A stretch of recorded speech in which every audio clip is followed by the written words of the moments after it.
Have you ever been told, don't worry, your child will grow out of it, when actually you are worried for the feeding, chewing, drooling, or even speech development? Or maybe you have some struggles during mealtime. You feel that your child is a little bit picky eater or doesn't show so much interest to explore different textures or different foods. And mealtime becomes just a struggle. And you see your child becoming tired while eating, changing postures, etc. If anything of what I'm mentioning, it's familiar to you or anyone that you know that can be in the similar situation, this video it's perfect for you.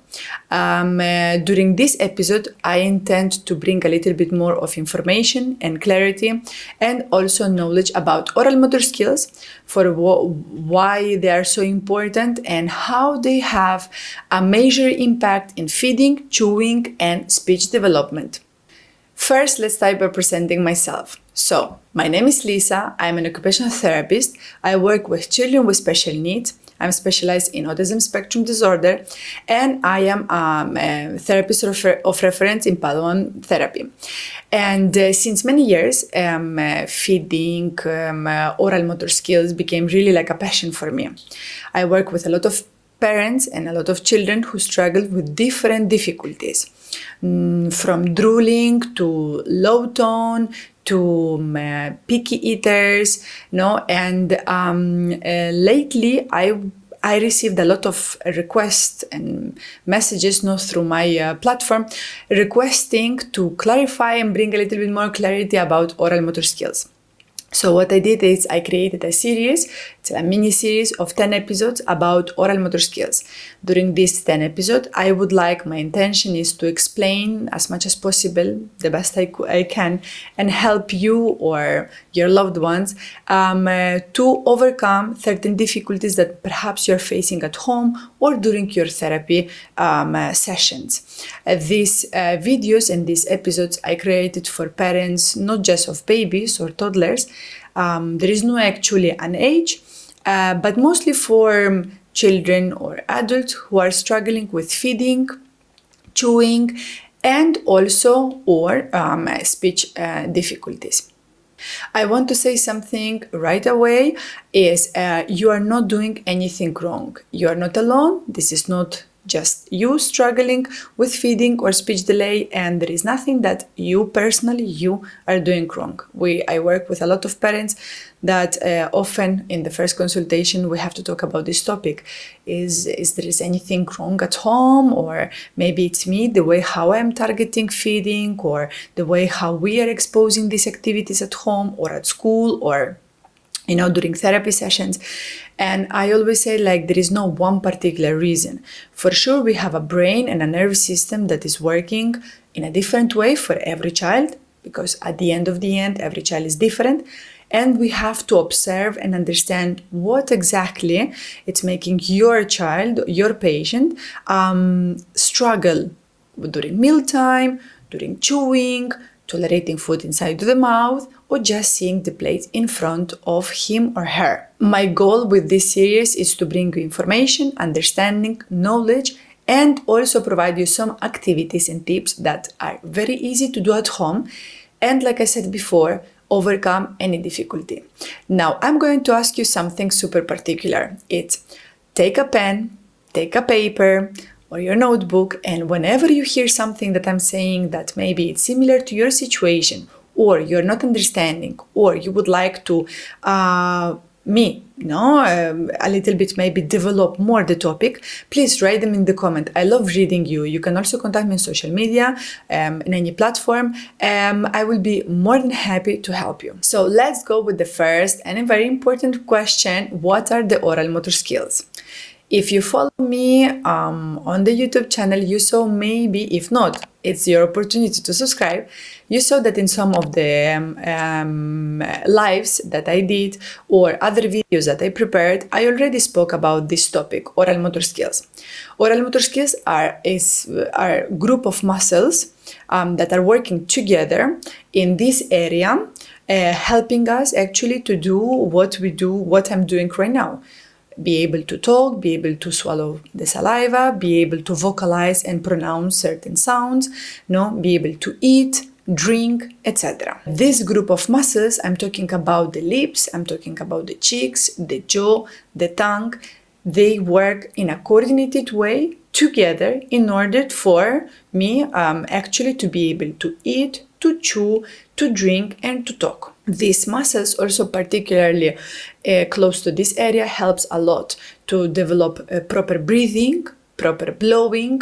Sometimes we will have parents saying like, my child doesn't know how to blow the candles for the birthday, or bubbles, or a balloon, or doesn't know how to drink from a straw. All these are oral motor skills. Sometimes we have children who struggle with imitation and facial expressions to understand if your child is maybe upset. And besides the typical happy, not happy, and crying, some silly faces, maybe imitating of tongue out, tongue in, doing some funny faces with the face. You see that the child is struggling with that.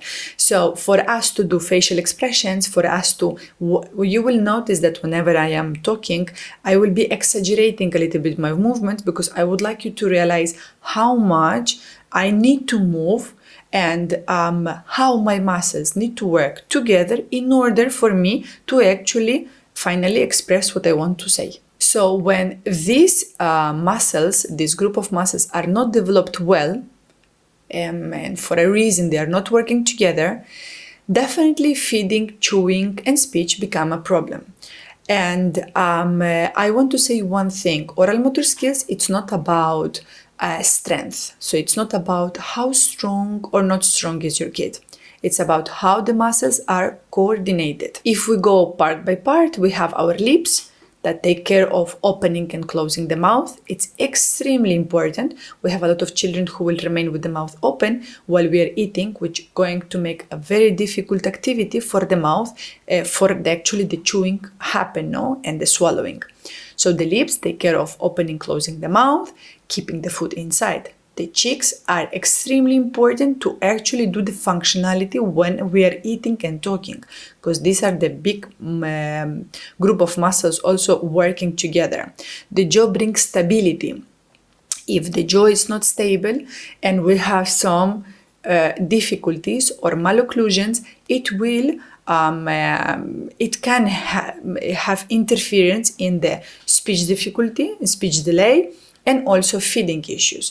Because if our jaw is not aligned it will be, if I have to smile, the upper teeth and the lower teeth are aligned, are in the line. If we are having some difficulties on malocclusions or open bite, basically it's a space that we will have in the middle because of excessive use of dummies or bottles. This can actually make more difficult the chewing, because the child will not have the notion of opening and closing. When we open and close the mouth, the teeth are making sure that we triturate the food. So then we can put the food on a side, on the cheeks. The cheeks will do the functionality to keep moving the food. Then we will have the tongue, which is another factor, an extremely important factor in our speech development and our feeding and chewing, because the tongue is going to be the one who will send the food side to side in order for us to continue chewing and then eventually swallow. So as you can see, all of these are working. All these groups and areas are working constantly together. So if we are having a difficulty in any of this area, instability on the jaw, lack of flexibility in the tongue, cheeks maybe low tone in our muscles, lips with the mouth open, it's going to make it difficult. Let's jump into oral motor skills and the nerve system. This is, I will say, the most important topic of today's episode. The nerve system and our brain will always send information to our mouth. So when I was telling you before about keeping the mouth open, make sure that our lips close the mouth, that we have stability in the jaw, that the tongue moves side to side or forward, backward, that we have facial expressions, that we can do smile, that we can show how we are upset, etc., etc. All of these activities and skills that we are having are all coordinated by the nervous system and the brain. So when we are having a diagnosis, and there is any neurological disorder behind, or there is a syndrome, or there is just a delay, it could be delay in any area, motor area, speech area, whatever. Somehow the nervous system is having a difficulty to connect with the information towards the mouth in order for us to do the chewing, the feeding, the swallowing, the breathing, or the talking. So if your child is stressed, with anxiety, depression, constantly maybe tired or overwhelmed, kind of like unsettled, in those moments, we are always working in a survival mode. If the brain is not settled and the nervous system is not settled, the brain doesn't have the energy or room, space enough to actually send information to other areas of the body.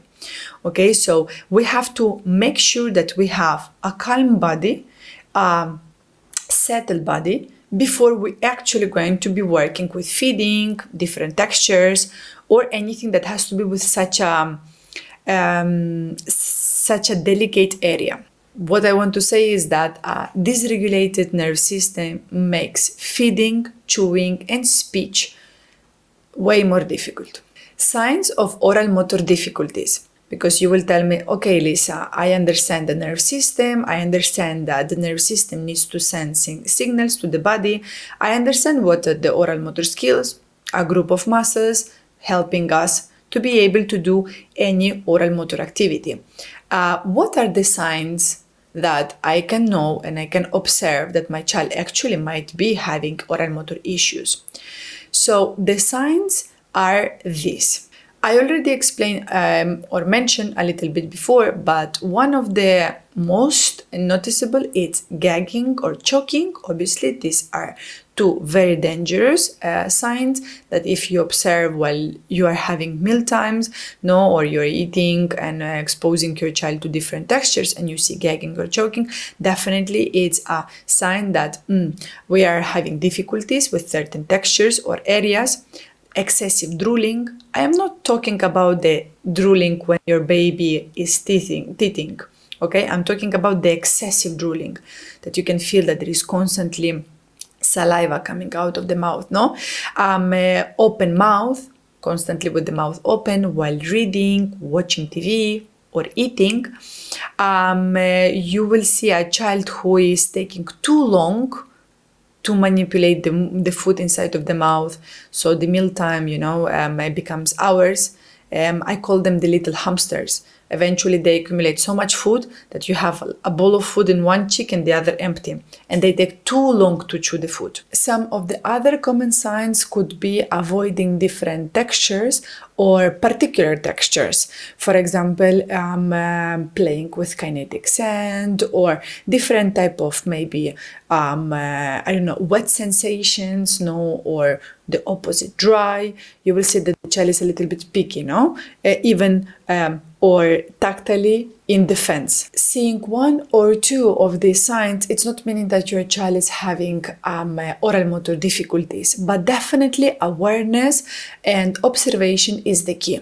So my main intention with this episode and the next episode is to bring awareness and maybe give you a couple of points where you can observe and see if your child needs further assistance, and maybe you need to consult a therapist or talk with someone of the professionals in the area, like a speech therapist or an occupational therapist, or someone who is specialized in feeding as well, or oral motor skills, or is just something that it's little delay, that it's just part of lack of exposure or experience.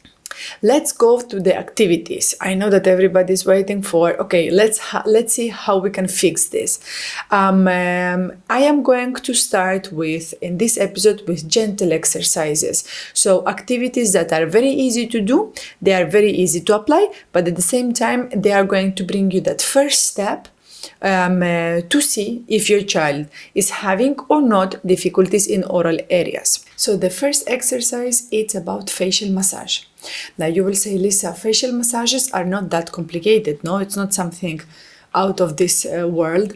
Like I said before, in this episode, it's bring you information, observation, and that first beginning, first observations and first touch towards all this sensitive area, no? So we are going to start with hands clean, with a little bit of cream or any, I don't know, almond oil or coconut oil, where we can do gentle massages. If you see that your child, while you are touching the cheeks or the jawbone over here, is refusing, running away, and doesn't want to do it because you feel that the body is not calm, maybe he's overwhelmed or stressed, I will suggest you to stop immediately and maybe try it tomorrow or a little bit later on.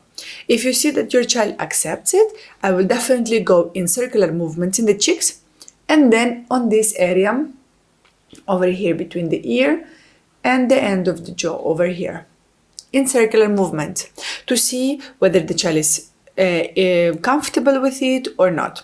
If you see that the child is comfortable here and in the cheeks, we can go slowly by tapping or little massages or a little bit more further up, in this area close to the lips. Exercise number 2, lip tapping.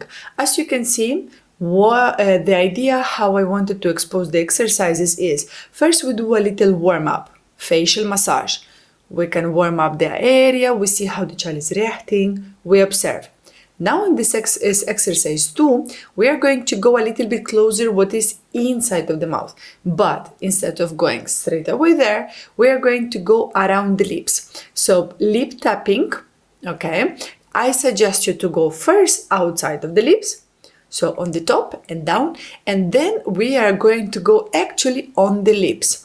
So if I can imagine that this is my finger, or sometimes you will, if you are familiar with what is a Z-vibe or any other vibrators for the face that you can be using as a stimulator, to work on the oral motor skills, because maybe you are already working on those, I don't know.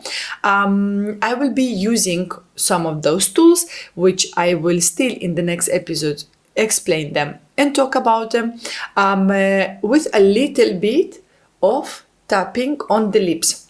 So we see if the child opens the mouth, if there is any drooling. Like I said, the key of these simple and gentle exercises is to observe. If you see your child moving away, turning around, showing that actually she is not interested in it, try to do it a little bit later on the day or next day. Exercise number 3, mirror play. Mirror play is fundamental. I really like to use it, not just for facial expressions, but sometimes it's also fun to see how the child imitates. So basically, I will suggest you to use any mirror that you have at home. It can be a small mirror, it can be in the bathroom, in the living room, whatever. And I will just sit with my child, not in front of the mirror, and I will do some silly faces, some tongue in, tongue out, maybe moving the tongue side to side, blowing the cheeks, doing this type of sound, making pop the bubble, or other any fun activities that you think that you would like to do. There is no really a structure. It's more to see a reaction of your child in front of the mirror. If your child is perceiving and paying attention that you're doing something and have the ability to imitate you, because like I said, don't forget about the nervous system sending the signals to the brain. Whenever we see something, we want to imitate. The mirror, it's a perfect example. And the exercise number 4 is the bubble blowing. Bubble blowing or bubble game, it's always a favorite one. This is a very simple exercise, but we can give you a lot of information and observations. You can see if the child if we have the bubbles in front of us, whenever we want to blow, if the child is contracting the muscles of the lips to do how the child is blowing. If the child knows how to blow bubbles, maybe your child doesn't even know what I have to do with my muscles and my body in order to blow the bubbles, no? If your child is struggling with blowing bubbles or doesn't have the initiation of I have to inhale, exhale, etc., I will suggest you to start with something softer, like a cotton ball or maybe a feather or something that it's a little bit lighter. Maybe you can put the feather on your palm, no? And just show him or her how to do it. And then we can proceed to the bubbles. If your child enjoys blowing bubbles, observe how she or he is doing it. Do we put a lot of effort doing the bubbles? No, blowing the bubbles? Or we are actually managing to have a good control between inhaling, slowly breathing out, and the bubbles are nicely popping up. All of these are, again, keys of observations. If you are working with a speech therapist or an occupational therapist, it's important that you take note of this, and you can also seek for some recommendations and guidance. Otherwise, stay with me in the next episodes, and I'm sure that I will answer your questions. Now, super important topic, safety and what not to do. This part is extremely important because at the same time that we are waiting for that magical thing to do, let's fix the thing, at the same time we have to respect our kids and our bodies, no? And what we are seeing and what we are observing. If you see that your child is gagging, obviously, and choking or crying, like showing signs of distress, no? Anxiety, I don't like to do it, you can see that his body is basically, or her body is saying no to you, don't force it. Try to maybe make it fun in a few minutes later or another day, like I said before. We try to avoid the forcing. If you see arching, if you see pushing, if you see excessive crying, definitely it's an information to maybe today is not the day. Perhaps we can try tomorrow. So let's summarize a little bit what we saw in today's episode. Oral motor skills are a group of muscles that are working in a coordinated way, not about the strength. The nerve system and the brain, it's the main motor that drives the information to our mouth in order to do feeding, chewing, control our drooling, and speech development. And gentle and safe exercises will always help you to obtain more information and observe how your child is reacting. So definitely let's put on practice those exercises. In the next video, I'm going to explain a little bit more about the jaw, lips, tongue, and the cheeks. How this stability of these pillars, of these different areas, are extremely important for speech development and feeding. If you like this video, make sure that you put the like, subscribe to my channel if you're new, and I will be seeing you in the next video. And don't forget, you're not alone in this journey. See you in the next video.